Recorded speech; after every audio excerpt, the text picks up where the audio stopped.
Mark Wilson. Mark thought his biggest problem was finding the right number, but he forgot about the gel covering his skin. Mark Wilson was a complete fraud. This guy actually faked having terminal cancer just to scam his health insurance company. He pretended to be dying, went to fake doctor appointments, and even shaved his head to look sick. Also, he could steal thousands of dollars from people who were trying to help real cancer patients. Jigsaw saw Mark as someone who didn't value honesty or life. Mark woke up in total darkness with his entire body covered in flammable gel. The walls around him were covered with hundreds of numbers, and only one of them was the code to a safe that could save his life. But there were so many fake numbers that guessing was basically impossible. His only light source was a tiny candle, but using it meant risking his life because of the gel on his skin. Plus, the floor was covered in broken glass that cut his feet with every step. Mark tried to stay calm and search carefully, but panic took over. As he moved around with the candle, he got too close to his gel-covered skin and instantly burst into flames. He died screaming and burning alive, thrashing around the room until everything went quiet. But Mark's fiery death is nothing compared to the man who turned a house full of people into his personal hunting ground. Xavier Chavez. Xavier Chavez had everyone's escape code right in front of him, but his violence made him miss the obvious solution. Xavier Chavez wasn't just any drug dealer. This guy was known for using extreme violence to get what he wanted. He beat people up, threatened their families, and didn't care who got hurt as long as he made money. When he ended up in Jigsaw's nerve gas house with 7 other people, he saw it as just another chance to bully his way out. Jigsaw gave him a test to see if he could work with others instead of hurting them. Everyone in the house was breathing deadly nerve gas that would kill them in a few hours. The only way to survive was to find antidotes hidden throughout the rooms and work together. But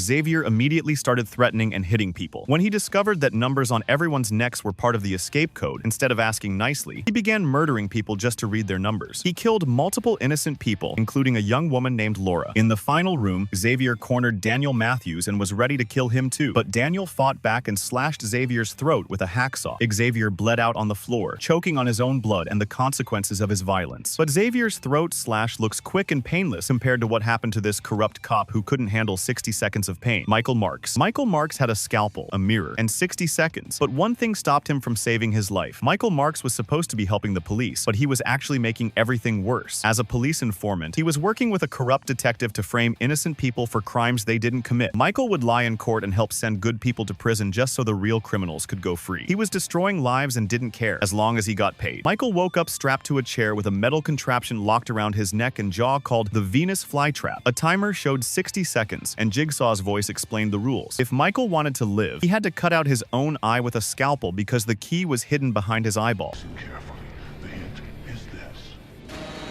There was a mirror in front of him, so he could see exactly what he was doing. The trap would slam shut and drive spikes through his skull if he didn't finish in time. Michael picked up the scalpel and tried to cut into his eye socket, but he couldn't go deep enough. The thought of digging into his own eyeball was too horrifying. Time ran out, and the trap snapped closed, driving metal spikes through his head and killing him instantly. But Michael only had to cut one eye, while this next guy had to rip metal hooks out of 11 different parts of his body. Troy pulled out 10 hooks from his body, but the 11th one in his jaw would decide everything. Troy was the definition of a career criminal. This guy had been in and out of prison his whole life and never learned his lesson. Every time he got released, he went right back to stealing, hurting people, and breaking the law. He never appreciated his freedom or the second chances he kept getting. Jigsaw saw Troy as someone who wasted every opportunity to change his life. Troy woke up in an abandoned classroom with 11 thick metal chains hooked deep into his flesh. Each hook was driven through different parts of his body, including his arms, legs, shoulders, chest, and one particularly brutal hook through his lower jaw. A tape recorder explained that he had to rip every single hook out of his body before a nail bomb exploded and killed him. The hooks were embedded so deep that pulling them out would tear away chunks of skin, muscle, and tissue. Troy screamed in agony as he pulled out hook after hook, leaving bloody wounds all over his body. Even though he managed to remove all 11 hooks, the door had been welded shut by Amanda, making the trap impossible to survive. The bomb exploded anyway, killing him instantly. But at least Troy's death was quick, unlike this woman who slowly froze solid while someone watched her die. Danica Scott. Danica Scott begged for help as ice formed on her face, but Jeff had to decide if she deserved to live. Danica Scott witnessed something horrible years earlier. She saw a drunk driver hit and kill a little boy, and she was the only person who could testify against the killer in court. But when it came time to do the right thing, Danica ran away. She was too scared to get involved and didn't want the hassle. Because she refused to testify, the child killer went free and never faced justice for what he did. Danica woke up completely naked in a walk-in freezer with her hands chained above her head and her feet frozen to the floor. She couldn't move or cover herself at all. Pipes above her started spraying freezing cold water all over her body, making the temperature temperature even worse. Outside the freezer, Jeff Denlon, the father of the dead boy, had the key to save her but had to reach through frozen metal bars to get it. Danica's skin turned blue, and ice began forming on her face and body as she screamed for help. Jeff hesitated too long, torn between saving her and letting her suffer like his son did. By the time he decided to help, Danica had frozen completely solid with her mouth still open mid-scream. But freezing to death seems peaceful compared to what happened to this abusive husband, who was literally impaled with his wife, Rex. Morgan had to choose between saving herself or letting her abusive husband live. Rex was the worst kind of husband and father imaginable. He physically and emotionally abused both his wife, Morgan, and their young daughter for years. Their house wasn't a home. It was a prison where everyone lived in constant fear of Rex's violent outbursts. He controlled every aspect of their lives through intimidation and pain. Jigsaw believed Rex had caused so much long-term suffering that he deserved to experience it himself. Rex woke up impaled back-to-back with his wife Morgan by 8 large metal spikes that went completely through both their bodies. They were both bleeding heavily, but Morgan was positioned so she could potentially survive if she acted quickly. A tape explained that to escape, Morgan had to pull each spike out one by one, but every spike she removed would rip through Rex's organs and arteries, causing him to bleed to death. Morgan was terrified and crying, but slowly began pulling out the spikes to save herself. With each spike removed, Rex screamed in agony as it tore through his internal organs. By the time Morgan pulled out the final spike, Rex had bled to death from his wounds. But Rex died relatively quickly, while this next woman's scalp was slowly ripped apart by spinning gears. Brenda was seconds from freedom when she made one fatal mistake. Brenda looked like a sweet, caring woman on the outside, but she was actually a pimp who exploited young women for money. She would act like she wanted to help vulnerable girls, then trap them in horrible situations and force them to work for her. Brenda was a master manipulator who used fake kindness to hide her cruelty. Jigsaw saw her as a wolf in sheep's clothing who needed to be exposed. Brenda woke up tied to a salon-style chair, with her hair woven through a series of spinning mechanical gears. Her arms and legs were strapped down so she couldn't move. The machine was designed to slowly rip her scalp off, unless she could grab 2 handles positioned far apart and hold them down. As the timer counted down, the gears started turning, and her scalp began to tear, causing blood to run down her face. Detective Rigg burst into the room and freed Brenda from the chair, saving her life. But instead of thanking him, Brenda immediately grabbed a hidden knife and tried to kill Rigg. In the struggle, she was stabbed and died from her wounds, her true evil nature finally revealed. But Brenda's betrayal is nothing compared to this city official who literally used dead bodies to escape her trap. Luba Gibbs. Luba Gibbs thought she could sacrifice Malik to save herself, but her plan backfired in the worst way. Luba Gibbs held an important position as a city planner, but she used that power for personal gain instead of public safety. She took bribes from developers to approve unsafe buildings that didn't meet safety codes. One of her corrupt decisions led to a deadly apartment fire that killed 8 innocent people, including children. She knew the building was dangerous, but approved it anyway because someone paid her off. Luba ended up in the Fatal 5 game with 4 other people connected to the same arson case. In the final electrical room, only 3 people remained: Luba, Malik, and Britt. The room had 5 metal bathtubs filled with water and electrical wires. To open the exit door, someone had to complete the electrical circuit by sitting in the water and getting electrocuted to death. Instead of volunteering or working together, Luba tried to murder Malik by forcing him into the water, but Britt stabbed Luba in the neck with a sharp piece of metal. After Luba died, Malik and Britt used her corpse to complete the electrical circuit and escape. But using a dead body as a conductor seems almost respectful compared to what this loan shark had to do to his own stomach. Eddie thought his size gave him an advantage, but Simone had a much better strategy. Eddie was a loan shark who specifically targeted people during their worst moments in life. When someone was desperate for money to pay medical bills or rent, Eddie would offer to help them, but his interest rates were so high that people could never pay him back, and he would end up taking their homes, cars, and everything they owned. He destroyed entire families and didn't care as long as he made money from their suffering. Eddie woke up chained in a room across from a woman named Simone, both strapped to machines connected to a large scale. Jigsaw's voice explained the rules. Whoever puts more flesh on their side of the scale survives, while the loser gets killed by a machine that drills through their skull. They each had a knife and 60 seconds to cut flesh from their own bodies and throw it onto the scale. Eddie started slicing chunks of flesh from his stomach, screaming in pain as blood poured everywhere. But Simone shocked everyone by cutting off her entire arm with a cleaver in one swift motion. The scale tipped in her favor, and 2 large screws drilled through Eddie's temples, spinning rapidly until he was dead. But cutting off flesh is child's play compared to this fake nurse who had to extract her own bone marrow. Valentina cut off her own leg and started the machine, but time was running out faster than she expected. Valentina worked at a fake cancer clinic that specifically targeted dying patients. She pretended to be a caring nurse while actually being part of a cruel scam operation. They would take money from real cancer patients and their families, promising miracle treatments that didn't exist. These people were spending their life savings on false hope while getting sicker and sicker. Many patients died because they chose the fake clinic over real medical treatment. Valentina woke up strapped to a large mechanical chair with her right leg locked in a metal device. A screen showed a timer counting down, and the instructions were brutal. brutal. Dotted line on your leg marks the spot.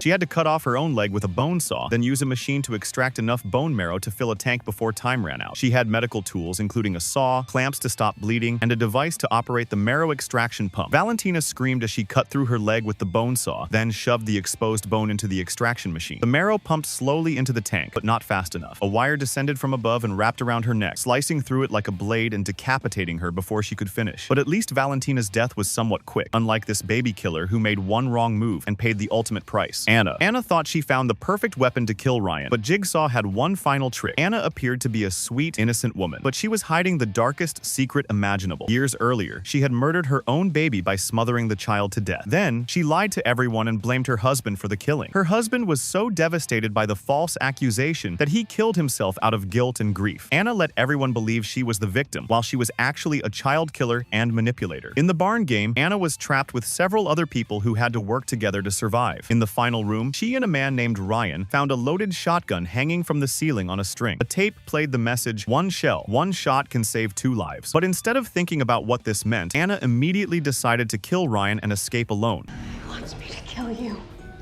Anna grabbed the shotgun and pulled the string to fire it at Ryan, but Jigsaw had reversed the barrel, so when she fired, the gun exploded backward and blew her head completely off. Her blood splattered the walls, and ironically, the key to both their chains was hidden inside the shotgun shell. But Anna's instant death looks merciful compared to this corrupt cop who had to watch his fingers get ripped off one by one. Detective Fitch had to lose all 10 fingers to live, but the rising water had other plans. Detective Peter Fitch was everything wrong with police corruption. During a routine traffic stop, an unarmed man made a sarcastic comment that hurt Fitch's ego. Instead of staying professional, Fitch pulled his gun and shot the man dead in cold blood. Then he worked with other corrupt cops to cover up the murder and make it look justified. He went on with his life like nothing happened, never facing consequences for killing an innocent person. The new Jigsaw copycat chose Fitch for a brutal lesson in justice. Fitch woke up handcuffed in a bathtub that was slowly filling with water. His 10 fingers were locked into small metal devices, and a mouthpiece was positioned near his face. The rules were simple but horrifying. Bite down on the mouthpiece to activate the machine that would rip off all 10 fingers one by one. If he didn't finish before the tub filled completely, electric wires would drop in and fry him alive. Fitch started biting down, and the machine began ripping off his fingers with sickening snaps. He screamed in agony but couldn't finish fast enough. The water rose to the top, the electric wires dropped in, and powerful electricity coursed through his body until he was dead, floating in bloody water. If you enjoyed this video and want to see every secret in Saw movies, click the video on the screen.